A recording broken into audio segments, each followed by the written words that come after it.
be honest? Definitely. You are alone. You have to recognize that. Only one that has, for me, the only one that had me was God. I was alone. No one was going to help you. No, we are alone. It's true.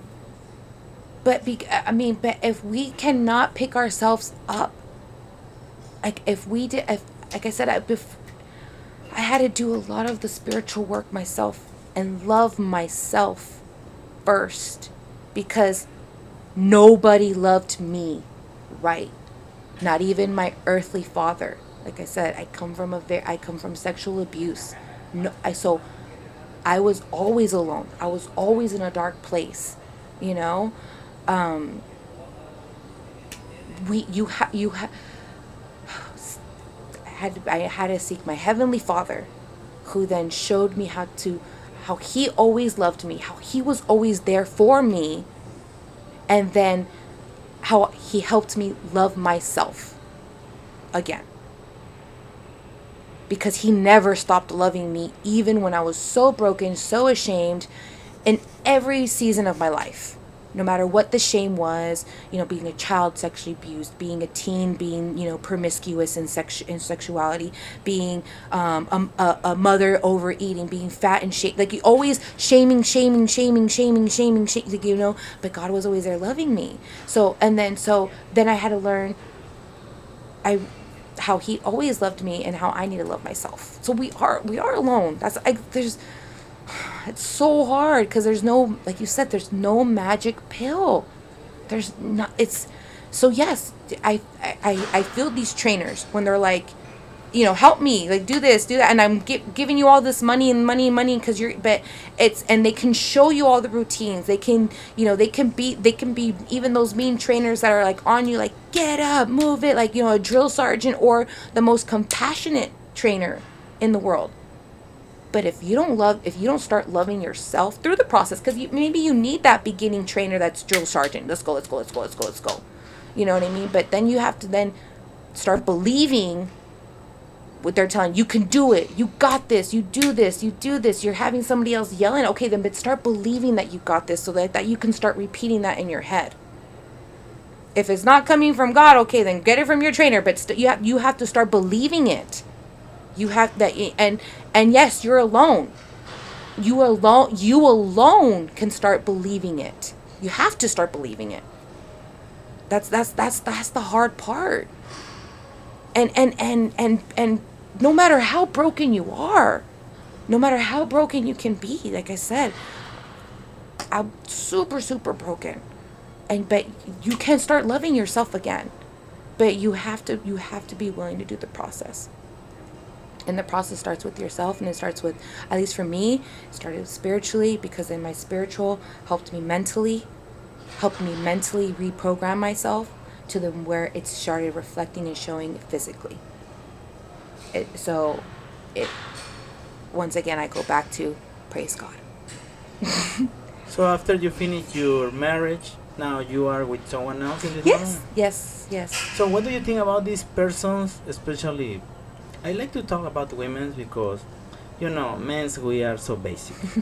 Women's you are more interesting. What do you think about the women's? They blame love.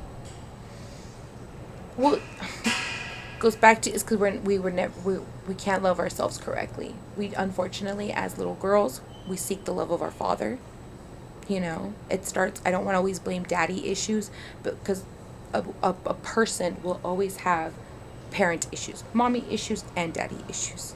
I always tell everybody, and because unfortunately our parents are imperfect people as well, and they scarred us as well. They were trying to heal, or just trying to do what the best that they could. um, so it's hard. No, it's because what happened. Um, it's kind of like interesting. You see really pretty women, pretty women, Beautiful. and they are alone. Yeah. But what happens? So you ask them, hey, just approach for her name, and they put kind of like a shield, something like that. Do you think they are preventing Yeah, something? they've been broken and hurt. It's protection. They're protecting, they're guarding their heart, they're guarding themselves.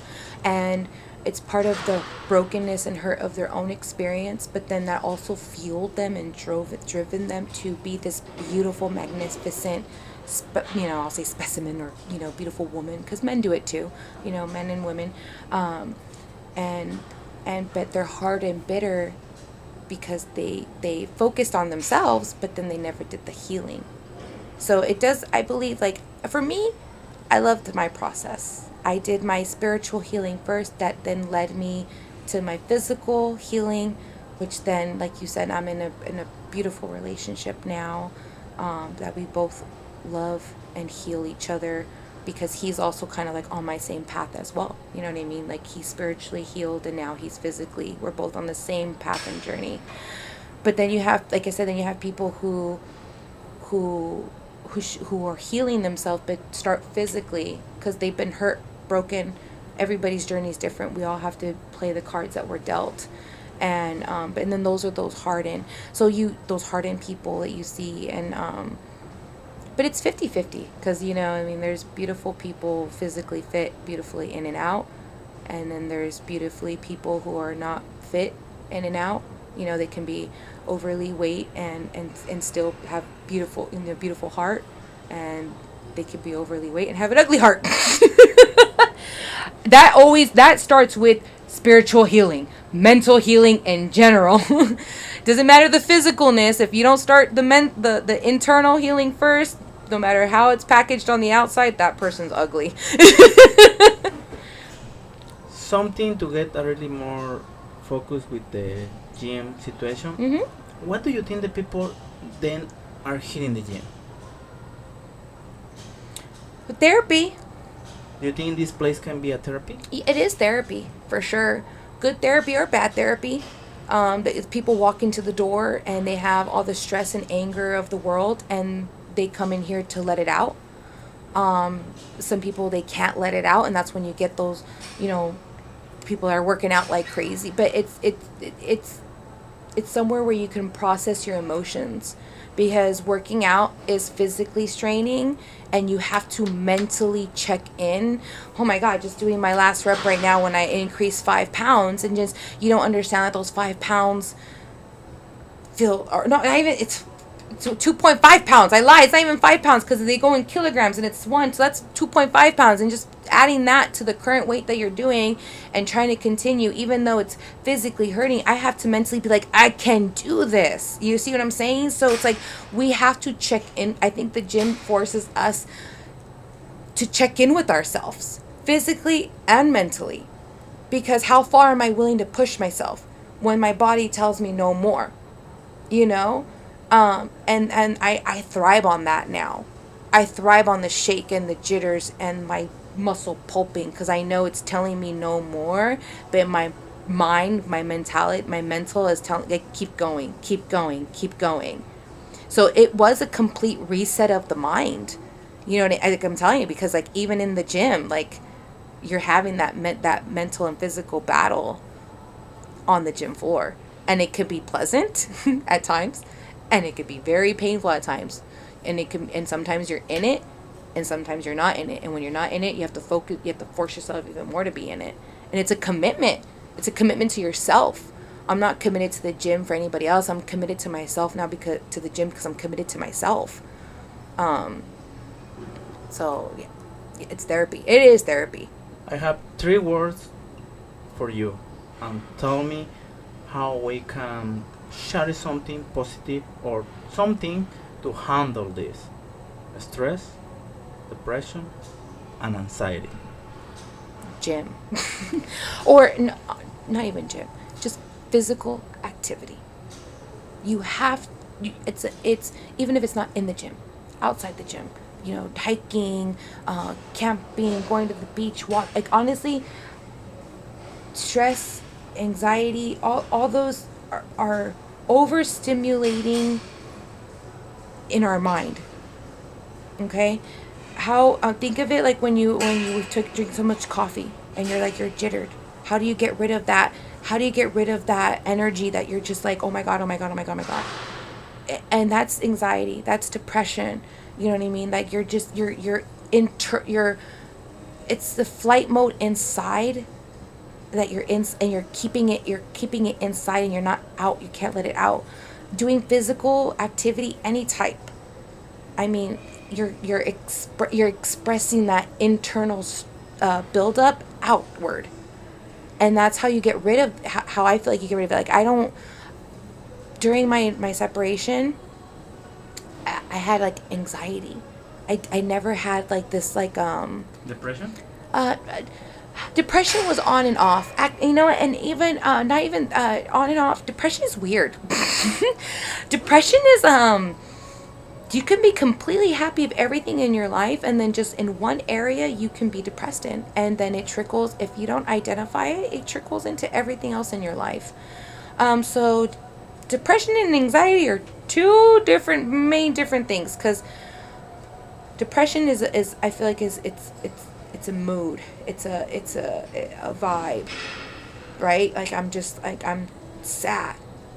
Anxiety, I feel like it's an elevation, like a volume. Like I couldn't control my emotions. Like, it can be turned down completely, or a complete heightened where you're having a panic attack. At least that's how I feel like for me, for an anxiety. And if I didn't come to the gym or or go out for a hike or something to get that out, that's how I mentally attacked what was going in. The gym or doing something physical outwards helps attack the anxiety and depression. And talking about it, though, that's the whole thing, because we're coming from like you say, older generation of being quiet, of not opening, of speaking about what one's going like, and not talk about it to everybody. Like I said, but you find that one person that will hear you, or therapy, because I'm so about therapy, because that person is there to hear you and to help you. But you have to start mental help somewhere, because that will help you with your physical. Because I'm not trying to excuse it, but a lot of our overweight people who are, let's say if it's not in your genes, it's because we're suffering from something mental. And it could easily be is you're suffering from your eating disorder. But why do you have that eating disorder? It can simply be if you went back in time and your mom forced you to look at that cartoon underneath the cereal bowl. And like I said, you're sacrificing for all these people, and I became eighth, but none of those people would motivate me for me. It was what they needed for them. Now my environment has changed. I am in a new relationship. He's motivated for himself, but he doesn't not only see for himself, he wants to see for me too. He motivates me. The days that I don't want to come to the gym, he motivates me. The day that I don't want my children, the day that I don't, I'm like, oh, I don't want to go. They now see me too, and they're like, no, mom, go, oh, mom, I'll go with you. I'll do cardio with you too. You know what I mean? So now that I'm tapped into myself, the days that I don't want to tap into myself, my environment around me, yes. Now that I've set myself up for success, my environment taps, and my people around me tap into me when I'm tapping out of myself. They are like, let's go, because it's different now. Now they see that I love myself enough. Even I see it a lot in my children. I won't even compare it in my spouses, my partners. My partners are two different people. Like I said, he didn't tap in. He was just more I won't say selfish. But he was more just in me. Amy got the kids and the family and stuff. And my new relationship, we are now a family. We have 5 children put together. 3 of them are mine. But even though he's so he lets Amy be a part of tapping in. But now he's like just focused on me. Like, okay, cool. Let the kids be the kids. Let's go. So that helped me too. Being in a positive relationship did help me too, and I'm blessed with that as well.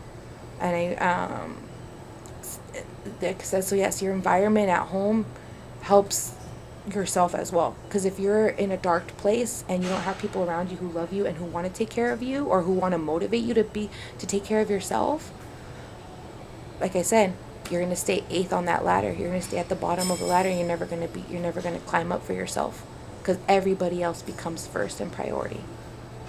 Yeah, because I've been hearing certain wives, women, they told me it's because I am committed, but I came home and my husband bring tacos. I'm committed, but I came home and my kids, they want something different to eat. Yeah. So environment is important. Oh yeah.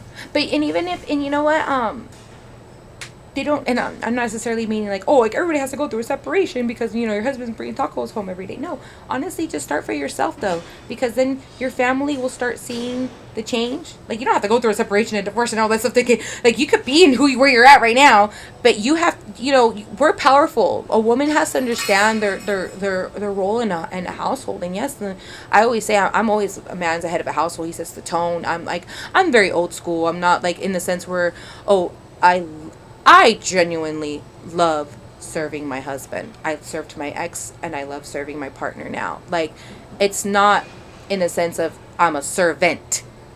Like, soy una serventa. You know what I mean? It's different. It's,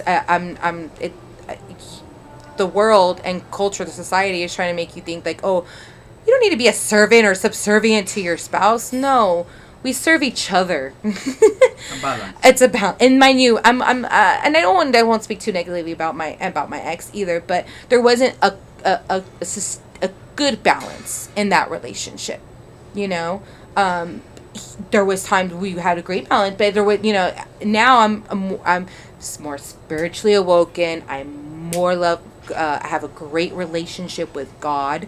And so I see things differently now, and like I said, we serve each other, and and he sees that, and my new partner is that way as well, oh my God, he's just opening the door and being so just stuff so little like that's so lost now.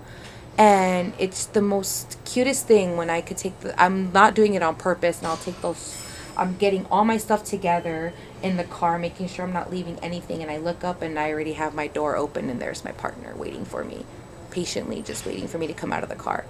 I walk out of my car and he wants to carry all of my bags, even my purse. Like he doesn't care how he looks like carrying the gym bag across his chest or my purse. Like so do I mind getting home and having to cook and set him up lunch and do my part? No, he's serving me in other areas as well. So I will serve him in those areas, in different areas. And as I said, I love being in a marriage, in a partnership, but balanced, and one and another, like I said, caring for one another and not being so into just oneself, but into your partner,